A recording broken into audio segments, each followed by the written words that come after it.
नमस्कार दोस्तों, आप देख रहे हैं अवसर क्लासेस और आज की क्लास है बेसिक कंप्यूटर के 20 धमाकेदार सवाल जो राजस्थान 4th ग्रेड भर्ती के साथ साथ अन्य सभी भर्तियों के लिए बहुत ही जरूरी है। शुरू से अंत तक जुड़े रहें, हर सवाल में छुपा है एक सिलेक्शन का मौका। तो चलिए साथियों, आज की क्लास को करते हैं बिना किसी देरी के शुरू। 20 सवाल आपको इस वीडियो में देखने को मिलेंगे बेसिक कंप्यूटर से जुड़े हुए। तो चलिए, आज का पहला सवाल है, सीपीयू का पूरा नाम क्या है? Central process unit, central processing unit, computer process unit, central power unit. तो जल्दी से दीजिएगा इसका आंसर जरा सोच समझ के। तो चलिए, यहां पे पहले का जो राइट आंसर होगा वो होगा सेंट्रल प्रोसेसिंग यूनिट, यानी ऑप्शन बी यहां पे आपका राइट हो जाएगा। चलिए अगले सवाल की तरफ बढ़ते हैं और आज का आपका दूसरा सवाल है, मॉनिटर किस प्रकार की डिवाइस है? इनपुट, आउटपुट, स्टोरेज या फिर प्रोसेसिंग? तो यहां पे साथियों आपका जो राइट आंसर होने वाला है वो है आपका आउटपुट, यानी मॉनिटर एक आउटपुट प्रकार की डिवाइस है। यानी जब हम कंप्यूटर को इनपुट देते हैं और जो आउटपुट हमें दिखाई देता है वो मॉनिटर की स्क्रीन पे हमें देखने को मिलता है। तो यहां पे मॉनिटर के क्या है? आउटपुट डिवाइस है। चलिए आज का तीसरा सवाल, रैम का फुल फॉर्म क्या है? आपने देखा होगा कंप्यूटर का जब भी एग्जाम होता है अक्सर उसमें फुल फॉर्म्स ज्यादा पूछी जाती हैं, तो आपको सबसे ज्यादा जो फोकस है साथियों वो फुल फॉर्म्स के ऊपर बना के रखना है। तो पहला ऑप्शन है read access memory, random access memory, rapid access memory या रियल एक्सेस मशीन। तो यहां पे साथियों आपका जो राइट आंसर होने वाला है वो है option number B, random access memory. RAM का फुल फॉर्म होगा रैंडम एक्सेस मेमोरी। तो चलिए अगले सवाल की तरफ बढ़ते हैं और आज का आपका चौथा सवाल है, किसे कंप्यूटर का दिमाग कहा जाता है? यानी हमें बताना है कि कंप्यूटर का जो दिमाग है वो किसे कहा जाता है? रैम, हार्ड डिस्क, सीपीयू या मॉनिटर? तो साथियों लगभग आप सभी को पता होगा कि मॉनिटर का जो कंप्यूटर का जो दिमाग है वो कहा जाता है आपके सीपीयू को। और सीपीयू की साथियों फुल फॉर्म है सेंट्रल प्रोसेसिंग यूनिट, क्योंकि सारे प्रोसेस यही कंट्रोल करता है, इसलिए इसे कंप्यूटर का दिमाग कहा जाता है। चलिए अगला पांचवा सवाल और पांचवा क्वेश्चन है, एमएस वर्ड किस प्रकार का सॉफ्टवेयर है? यानी जो एमएस वर्ड है वो किस प्रकार का सॉफ्टवेयर है? System software, application software, utility software या प्रोग्रामिंग सॉफ्टवेयर? तो चलिए यहां पे जो राइट आंसर रहेगा वो रहेगा अपना एप्लीकेशन सॉफ्टवेयर, यानी एमएस वर्ड एक प्रकार का एप्लीकेशन सॉफ्टवेयर है। अगला क्वेश्चन, क्वेश्चन नंबर 6, यूएसबी का पूरा नाम क्या है? Universal serial box, universal standard बस, यूनिफॉर्म स्पीड बस, यूनिवर्सल सीरियल बस? तो इसका साथियों जो राइट आंसर रहेगा वो रहेगा option number D, universal serial बस। अगर आप कमेंट में इसका उत्तर दे रहे हैं तो एक बार वीडियो को पॉज जरूर कर लीजिएगा, क्वेश्चन सुनिए और क्वेश्चन सुनने के बाद आपको वीडियो को पॉज करना और उसके बाद में कमेंट बॉक्स में इसका आंसर आपको देना है। तो चलिए अगले सवाल की तरफ बढ़ते हैं, क्वेश्चन नंबर 7, कंप्यूटर में स्थायी मेमोरी को क्या कहते हैं? रैम, रोम, हार्ड डिस्क, केस? तो यहां पे जो राइट आंसर रहेगा वो रहेगा रोम, और रोम का फुल फॉर्म होता है साथियों रीड ओनली मेमोरी। क्या होता है इसका फुल फॉर्म? इसका फुल फॉर्म होता है साथियों read only memory. Read only memory रोम का फुल फॉर्म होता है। चलिए अगला सवाल, क्वेश्चन नंबर 8, फाइल सेव करने के लिए शॉर्टकट की क्या है? यानी जब हम कंप्यूटर में किसी फाइल को सेव करना चाहते हैं तो उसके लिए हमें शॉर्टकट की कौन सी इस्तेमाल करनी होती है ताकि जो हमारी फाइल है, जो हमने फाइल तैयार की है वो कंप्यूटर में सेव हो जाए? Control plus A, control plus S, control plus V और कंट्रोल प्लस सी? तो हमें सेव करनी है तो सेव ऐसे शुरू होता है सेव, तो कंट्रोल प्लस एस, यानी जब हम कंट्रोल और एस को एक साथ में प्रेस करते हैं तो हमारी जो भी फाइल होती है वो कंप्यूटर में क्या हो जाती है साथियों? सेव हो जाती है।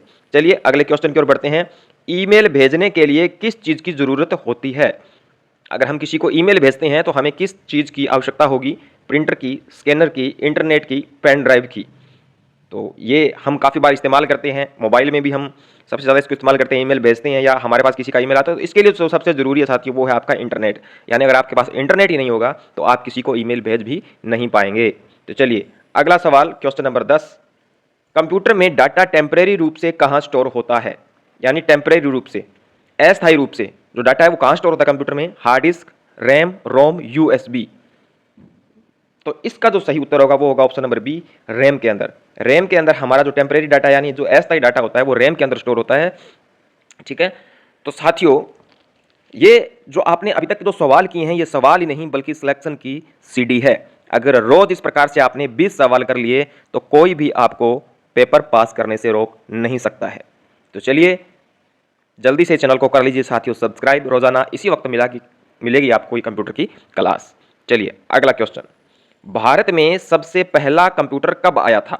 1955, 1952, 1968, 1975। भारत में सबसे पहला जो कंप्यूटर है वो कब आया था, ये बताना है। तो इसका जो राइट होगा वो होगा ऑप्शन नंबर ए, 1955 के अंदर भारत में जो पहला कंप्यूटर है वो आया था। अब आपको कमेंट करके साथियों बताना है कि वो कौन सा कंप्यूटर था, उस कंप्यूटर का नाम बताना है आपको जो 1955 में भारत में सबसे पहला कंप्यूटर आया था। चलिए अगला सवाल, कंट्रोल प्लस सी का उपयोग किस लिए होता है? Paste, copy, save, select. तो सेव वाला तो हम देख के आ चुके हैं कि जब हम कंट्रोल के साथ में क्या दबाते हैं, कंट्रोल के साथ जब हम एस दबाते हैं तो फाइल हमारी सेव होती है। लेकिन अगर हमें किसी फाइल को कॉपी करना है तो साथियों हमें क्या दबाना पड़ेगा? कंट्रोल प्लस सी का उपयोग करना। तो इसका राइट आंसर होगा कॉपी करने के लिए कंट्रोल प्लस सी का उपयोग किया जाता है। चलिए अगला क्वेश्चन, और बहुत ही ज्यादा फेमस क्वेश्चन है ये, लगभग एग्जाम में पूछा जा सकता है और कई बार पूछा भी गया है। www का फुल फॉर्म क्या है, यानी ट्रिपल डब्ल्यू का फुल फॉर्म है वो क्या है? World web wide web world wide web wide world. तो लगभग सभी जानते हैं इसके बारे में, तो ऑप्शन सी यहां पे राइट होगा हमारा, वर्ल्ड वाइड वेब इसका क्या है? फुल फॉर्म है। क्वेश्चन नंबर 14, कंप्यूटर वायरस किसे कहते हैं? हार्डवेयर को, डाटा को, सॉफ्टवेयर को या मेलिकस प्रोग्राम को? तो इसका साथ जो राइट आंसर होगा वो होगा आपका ऑप्शन नंबर डी, जो मेलिकस प्रोग्राम है उसको क्या कहते हैं? कंप्यूटर वायरस के नाम से भी जाना जाता है। क्वेश्चन नंबर 15, हार्ड डिस्क किसका उदाहरण है? जो हमारा हार्ड डिस्क होता है वो किसका एग्जाम्पल है? इनपुट डिवाइस का, आउटपुट डिवाइस का, प्रोसेसिंग डिवाइस का या स्टोरेज डिवाइस का? तो हार्ड डिस्क में क्या स्टोर होता है साथियों? हार्ड डिस्क में हमारा डाटा स्टोर होता है, तो इसलिए ये एक स्टोरेज डिवाइस है। चलिए अगले क्वेश्चन की ओर बढ़ते हैं, कंप्यूटर का जनक किसे कहा जाता है? जो कंप्यूटर का जनक है साथियों वो किसे कहा जाता है? Charles Babbage, Bill Gates, Steve jobs, Alan Turing? तो बताइए। तो इसका जो राइट आंसर होगा वो होगा साथियों चार्ल्स बेबेज, यानी चार्ल्स बेबेज को कंप्यूटर का क्या कहा जाता है साथियों? जनक कहा जाता है। चलिए अगला सवाल, क्वेश्चन नंबर 17, एमएस एक्सेल में फॉर्मूला शुरू करने के लिए किस चिन्ह का प्रयोग किया जाता है? यानी किस चिन्ह का जो प्रयोग है वो फॉर्मूला शुरू करने के लिए होता है एमएस एक्सेल में? बराबर, प्लस, @ या हैशटैग? तो यहाँ पे जो राइट रहेगा वो रहेगा आपका ऑप्शन नंबर ए, यानी जो बराबर का निशान है इसका उपयोग एमएस एक्सेल के अंदर फॉर्मूला शुरू करने के लिए किया जाता है।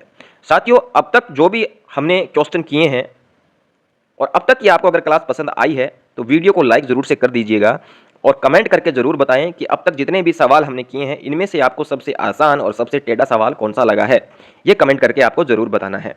तो चलिए आगे बढ़ते हैं अगले क्वेश्चन की ओर, और क्वेश्चन नंबर 18, इंटरनेट से जुड़ने के लिए क्या जरूरी है? CPU, modem, printer, scanner?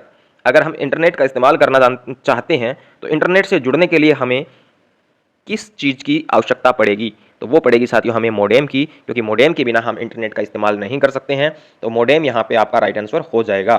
चलिए अगला सवाल, ऑपरेटिंग सिस्टम क्या है? जो हमारा ऑपरेटिंग सिस्टम है साथियों वो क्या है? Programming language, application, interface between user and hardware, antivirus? तो यहाँ पे साथियों हमारा जो राइट आंसर होगा वो होगा option C, interface between user and hardware. यानी जो हमारा ऑपरेटिंग सिस्टम होता है ये क्या काम करता है साथियों? ये काम करता है एक जो यूजर है और एक जो हार्डवेयर है, इन दोनों के बीच में एक इंटरफेस यानी एक कनेक्शन का काम करता है, वो हमारा क्या है? ऑपरेटिंग सिस्टम है। चलिए अगला 20वां सवाल और आज का अंतिम सवाल, ईमेल का फुल फॉर्म क्या है? Electrical mail, easy mail, electronic mail, engine mail? साथियों थोड़ा सोच समझ के इसका आंसर कीजिएगा क्योंकि लगभग ऑप्शन सेम से हैं, है ना। तो यहाँ पे जो राइट आंसर होगा साथियों वो होगा आपका इलेक्ट्रॉनिक मेल। तो ये थे साथियों आज के 20 सवाल, क्योंकि सक्सेस उन्हीं को मिलती है जो रोज थोड़ा एक्स्ट्रा करते हैं। तो कल फिर मिलेंगे अगले धमाकेदार प्रश्नों के साथ, तब तक के लिए पढ़ते रहो, बढ़ते रहो अवसर क्लासेस के साथ, क्योंकि जहां मौका हो वहां अवसर जरूर बनता है। और आपके लिए लास्ट में मैं छोड़ के जा रहा हूं कल का सवाल, जिसका उत्तर आप खुद कल लेकर आएंगे कल की क्लास के अंदर। टच स्क्रीन किसका उदाहरण है? ये सवाल का जो आंसर है वो कल आप मुझे अगली वीडियो में देंगे या कमेंट करके इसी वीडियो में आप बताएंगे कि टच स्क्रीन किसका उदाहरण है? Only input device, only output device, both input and output, यानी आउटपुट और इनपुट दोनों का, या प्रोसेसिंग का? तो ये सवाल आपके लिए है, कल आप मुझे इसका आंसर जरूर लाकर देंगे। अगर अभी किसी को पता है तो वो कमेंट बॉक्स में लिख सकता है। तो मिलते हैं साथियों कल इसी वक्त इसी समय कुछ और धमाकेदार सवालों के साथ। तो जुड़े रहिए और रोजाना 20-20 अगर आप क्वेश्चन करेंगे तो एग्जाम तक आप इतने प्रिपेयर खुद को कर लेंगे कि कंप्यूटर में आपका कोई भी क्वेश्चन एग्जाम में गलत नहीं होगा, इसकी मैं आपको गारंटी देता हूँ। और अगर आपको इसकी पीडीएफ चाहिए तो आप अवसर क्लासेस के टेलीग्राम चैनल से जुड़ें, लिंक मैं कमेंट सेक्शन में पिन कर दूंगा, तो वहां से आप डायरेक्ट हमारे टेलीग्राम से ज्वाइन हो सकते हैं। धन्यवाद।